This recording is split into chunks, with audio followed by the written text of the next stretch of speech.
is drama musical Rasuna Said, perempuan di mimbar api from 11th grade of Maria class.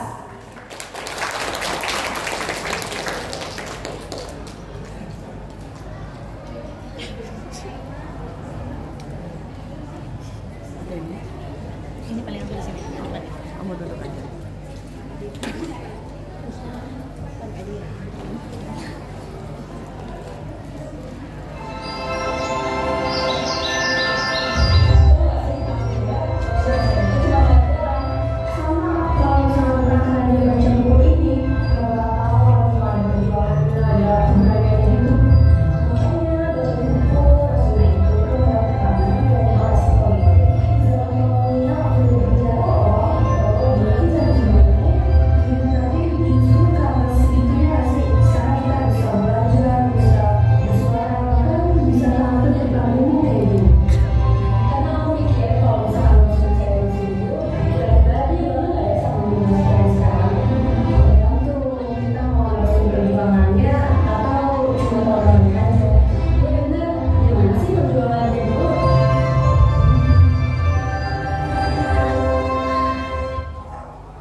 Apa punya merdeka jika pikiran kita masih terjajah?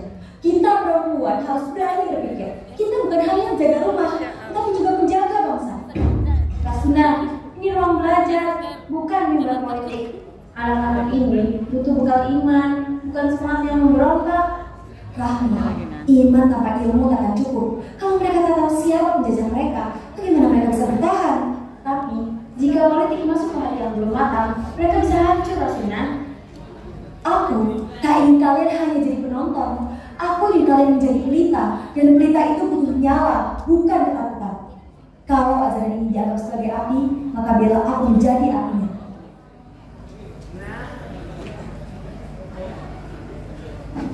Di aula rapat perni, Rasuna membakar semangat massa dengan seruan perjuangan. Meski ditangkap oleh Belanda, ia tetap teguh mengatakan bahwa kebenaran dan kebebasan tidak bisa dibuat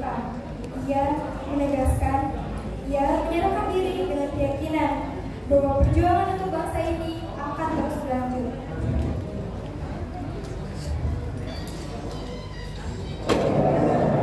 Saudara-saudaraku, cukuplah kita tunduk dalam diam.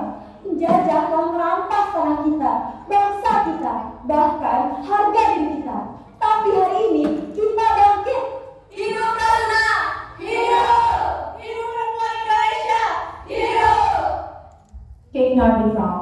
Her song is austere, as the members were Latin. So this is that Brandon. 他这是war，几乎的可能马上能可能。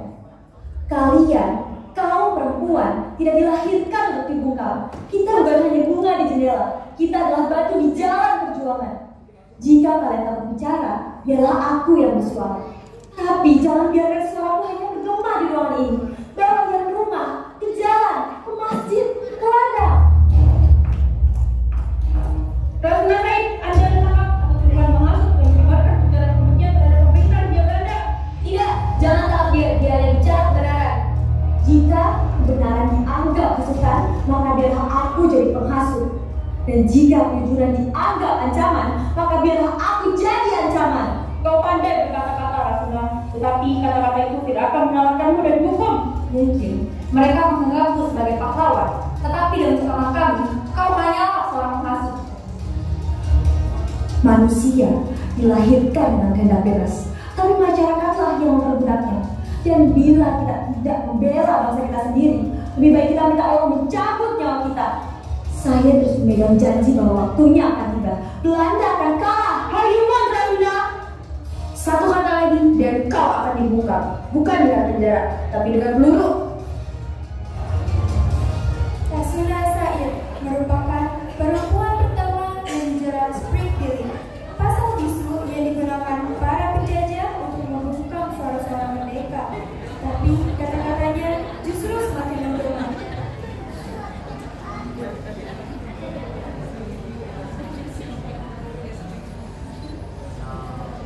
Jika perempuan terus diam, generasi berikutnya akan dibesarkan dalam kainnya. Tapi bila satu saja dari kita berani bersuara, maka akan lahir gelombang yang tak bisa terkalahkan. Aku katakan dengan tegas dalam surat ini. Jika kita menang dalam perjuangan kita akan mendapat dua hal. Pertama, Indonesia akan merdeka. Kedua, surga seperti yang dijanjikan Tuhan akan menjadi milik kita. Namun, jika kita gagal, kemerdekaan belum tercapai, maka surga tetap menunggu. Karena perjuangan ini adalah keyakinan milik kita.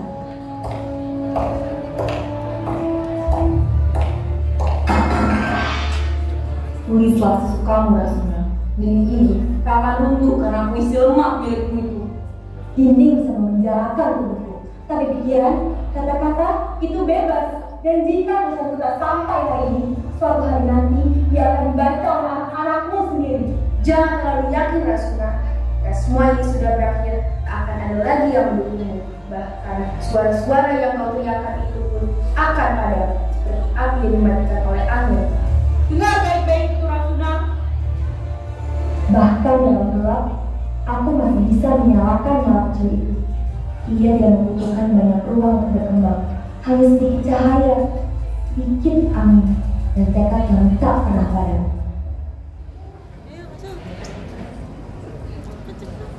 Di tengah malam yang sunyi, di ruang redaksi yang kacau, Rasuna Said duduk di balik meja. Di sekelilingnya, tumpukan kertas tak teratur, mesin tik yang terus berdetak, dan kegelisahan yang tak kunjung padam. Di luar, langit gelap menyembunyikan ancaman yang datang dari penjajah. Rasuna, aku baca tulisanmu tentang bunga seliburi, bunga kecil yang tumbuh di antara batu dan bumi. Bunga itu tidak butuh tanah indah untuk tumbuh. Ia hanya butuh cahaya, sedikit saja cukup. Kau tak pernah berubah, Rasuna. Masih menulis seperti menumpahkan isi jiwa. Aku menulis bukan untuk menang, tapi agar ada yang merasa tidak sendirian. Perempuan-perempuan yang tak punya suara bisa menitipkan harapannya lewat lembar ini. Belanda belum berhenti mengincarmu, Rasuna. Mereka terus mencari celah untuk membunuhmu. Ya, dan mereka bisa menyegel redaksi ini. Mereka bisa membakar naskahku. tidak pikiranku. Jika kita habis, aku akan menulis dengan darah. Maaf, Bu Rasuna, ini dari kantor pemerintah. Majalah Raya resmi ditutup paksa. Mulai hari ini, segala kegiatan redaksi dilarang. Baiklah. Kalau dan dirampas, maka suaraku akan mengudara dari podium. Dan jika podium diruntuhkan, maka aku akan berbicara dari jalanan.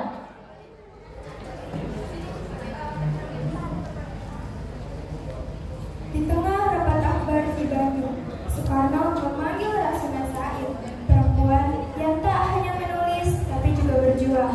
Setelah melewati penjara dan perlawanan, ia kini berdiri sebagai suara perempuan yang tak bisa dibungkam, mengangkat martabat bangsa dengan semangat yang terus menyala. Hari ini, di tengah kita, hadir seorang perempuan yang bukan hanya menulis, tapi juga menyalakan semangat. Perempuan yang pernah merasakan dinginnya penjara dan panasnya perjuangan. Ibu Rasuna Said, naiklah ke atas podium.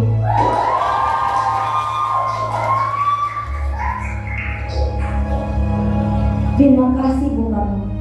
Tapi hari ini aku berdiri bukan karena penghargaan, bukan karena gelar. Aku berdiri karena hati ini tak pernah bisa diam saat bangsaku dijajah. Aku bukan singa betina. Aku hanyalah suara dari perempuan-perempuan yang selama ini hanya diam dalam dapur dan pagar rumah. Tapi hari ini kami semua ada di sini, bukan karena kami ingin melawan, tapi karena kami ingin hidup bermartabat.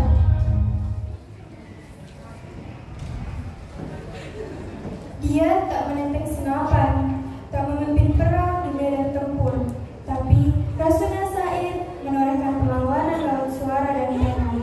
Ia ditangkap, dikekang, dibungkam, namun tak pernah benar-benar padam.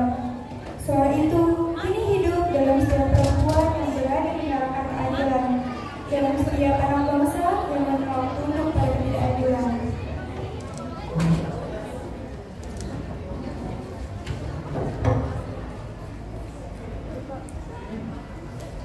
Jika suatu hari aku tak lagi benar, tak mengapa, asal suara kebenaran tetap terdengar. Itulah warisan sejati.